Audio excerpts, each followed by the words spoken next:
Tenência Montblanc, la voz incómoda de la Mozambique joven. Desde su nacimiento en Lichinga un 17 de enero de 1974, Venancio Antonio Vila Mondlane ha llevado consigo una llama de determinación que, con el tiempo, se convirtió en fuego. Nació en una Mozambique que aún llevaba en su vientre las cicatrices del colonialismo y los ecos de las luchas por la libertad. Ese entorno, marcado por las contradicciones del poder y la esperanza, moldeó su carácter y su visión. Los primeros años y la formación. Venancio creció entre las montañas y ríos del Niassa, en Lichinga, donde se empapó de la realidad rural de su país. Siendo joven, entendió que el cambio profundo no llega solo con deseos, sino con conocimiento y acción. Por eso decidió estudiar ingeniería forestal en la Universidad Eduardo Mondlane, una de las instituciones más prestigiosas de Mozambique. Pero su alma no era únicamente científica. Desde muy temprano, mostró un compromiso profundo con su gente. Coordinó el movimiento Jóvenes Solidarios en Maputo, justo en un momento en que el país sufría una de sus peores catástrofes, las inundaciones del año 2000. Aquellos momentos dejaron una huella profunda. No era solo la solidaridad lo que le movía, sino la convicción de que nadie debería quedar atrás, incluso cuando la tormenta arremete con toda su furia. Paralelamente, Venancio cultivó su lado artístico e intelectual, creó los Édipos y una oficina artístico-literaria en el hogar del artista Micas. Esa faceta revela un hombre con sensibilidad, que entendía que el cambio no solo se construye con discursos, sino también con palabras, con poesía, con cultura. De la banca al servicio público. Una vez graduado, su vida profesional se encaminó hacia lo técnico, pero también hacia lo estratégico. Trabajó en la multinacional suiza Societe Generale de Servalens, especializándose en normas ISO para productos forestales, importación y exportación.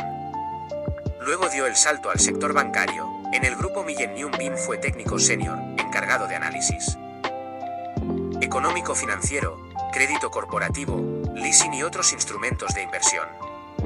Fue en ese mundo exigente donde aprendió la disciplina, la rigurosidad y la responsabilidad. Pero su conciencia ciudadana no estaba satisfecha solo con auditores y balances, sabía que su formación debía servir a algo más grande. El despertar político. En 2013, Venancio dio un paso crucial, entró formalmente en la política, afiliándose al Movimiento Democrático de Mozambique, MDM, un partido joven, con ambición de romper con el statu quo. Se presentó como candidato para la alcaldía de Maputo, en un momento en que muchos consideraban que su voz sería solo una más. Pero él no era solo un político más, representaba la frustración de una generación, la esperanza de que Mozambique pudiera cambiar sin caer en viejas trampas de poder. Aunque no ganó la alcaldía, su campaña fue un hito, movilizó a jóvenes, despertó debates y logró consolidar una base real. Su carisma no venía solo de su oratoria, sino de su historia personal, la de un hombre que no era producto de privilegios, sino de esfuerzo. A la par, trabajó como comentarista político en varios programas de televisión y radio, donde su análisis, fresco, crítico y profundo, llamó la atención. Así, poco a poco, se convirtió en una figura pública reconocida, no solo por quienes votaban, sino por quienes reflexionaban. Cambio de rumbo, Renamo y la consolidación. En un momento de su trayectoria, Venancio decidió dejar el MDM y unirse a la Renamo, uno de los partidos más antiguos de la oposición. Esta decisión no fue solo táctica, fue un símbolo de su deseo de construir puentes, de unir diferentes fuerzas para desafiar un sistema dominado por Frelimo, el partido en el poder desde hace décadas. Dentro de Renamo, asumió roles de liderazgo, especialmente en el sur de Mozambique, en torno a Maputo, donde impulsó iniciativas políticas con la juventud y con mujeres. Su discurso no era el de un político tradicional, hablaba con fuego y con fe, con la mezcla rara de un ingeniero que entiende números y un pastor que entiende almas. Sí, Venancio también es pastor. En el Ministerio Divina Esperanza, ejerce su vocación espiritual, un pilar que le da fuerza moral para sus batallas políticas. Esa dimensión religiosa no es anecdótica, para él, la lucha política y la fe van de la mano. No ve la política como mera conquista de poder, sino como un propósito de justicia, dignidad y redención para su pueblo. La tragedia personal y el clamor social. La campaña presidencial de octubre de 2024 fue un punto de quiebre. Venancio se presentó como candidato con el respaldo de la coalición Alianza Democrática, CAD, y denunció irregularidades graves en el proceso electoral. Poco después, dos de sus personas más cercanas fueron asesinadas, su abogado Elvino Díaz y el activista Paulo Guambe. La violencia política se volvió real, dolorosa y brutal. En medio de esa tragedia, Mondlane llamó a la población a un duelo pacífico pero firme. En el funeral de Díaz, pidió a la juventud que participara en masa, pero sin disturbios, que honrara su memoria con respeto y compromiso. Sus palabras fueron las de alguien que no solo lidia con la pérdida, sino que ve en ella un impulso para seguir adelante. Temiendo por su vida, dejó el país en octubre de 2024. Su salida no fue una derrota, sino un acto de supervivencia estratégica. Describió su huida desde la caverna de Adulao como una metáfora bíblica, un momento de refugio antes del nuevo renacer. Pero no renunció, desde el exilio, mantuvo su mensaje vivo y firme, denunciando lo que él califica como un genocidio silencioso, perpetrado contra sus seguidores. El regreso y la resistencia.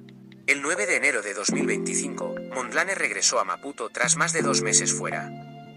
Su llegada fue triunfal, marcada por aplausos, emoción y, sobre todo, la convicción de que su lucha no era solo suya, era la de un pueblo que se siente traicionado. Se arrodilló en el aeropuerto con una Biblia en la mano, como un acto simbólico de fe, de compromiso y de resistencia. Su retorno no fue sin riesgos. La fiscalía lo acusó de instigación a la desobediencia colectiva, denuncia caluminosa y ofensas al honor del presidente en medio de las protestas que siguieron a las elecciones. En su defensa, él sostiene que simplemente está luchando por la justicia, por la dignidad de los jóvenes mocambicanos y por un futuro en el que la opresión política no se normalice. La biografía íntima, fe, palabra y fuego. A lo largo de su camino, Venancio Mondlane ha demostrado ser un hombre de múltiples caras, pero con un solo latido, el de la convicción. Es ingeniero, sí, pero su ingeniería no se limita a bosques o finanzas, también estructura ideas, organiza sueños y construye discursos. Es banquero, pero su mayor riqueza no está en los balances, sino en la credibilidad que ha ganado entre sus seguidores. Es pastor, y su fe no es una pantalla, es una fuerza moral que lo impulsa. Su sensibilidad artística, desde sus años con la oficina literaria Édipos, sugiere que entiende la política también como narración, como tejido de historias. Sabe que para transformar un país no basta con cambiar leyes, hay que transformar mentes, esperanzas y almas. Además, su discurso no es vacío, habla desde la experiencia del dolor, de la pérdida, de la solidaridad. No teme la confrontación, pero tampoco abraza la violencia como fin. Su ideal es una Mozambique unida, joven, justa y libre. Si pudiéramos ver a Venancio Mondlane con los ojos del corazón, lo veríamos como un hombre que ha aprendido a amar la fragilidad. Ha amado su país a pesar de sus heridas. Ha conocido el dolor, la traición, el miedo, pero no ha abandonado su canto.